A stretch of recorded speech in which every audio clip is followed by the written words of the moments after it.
Tarix ən çətin anlar üçün yetişdirdi qəhrəmanlarını.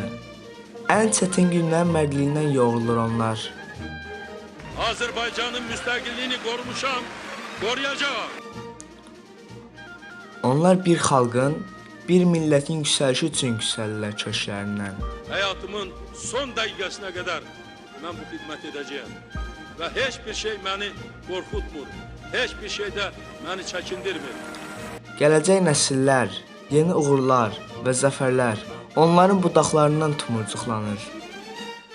Mənim özüm də, mənim evlatlarım da müstəqil Azərbaycanın yaşaması yolunda qurban olmağa hazır. İndi onun köşklərindən boyatan bir ağac tək, qərarları, addımları və qətiyyəti qədər sağlam bir Azərbaycanımız. Dünyaya gəlişinin 102-ci ilində Ulu Öndər Heydər Əliyevi ehtiramla anırıq.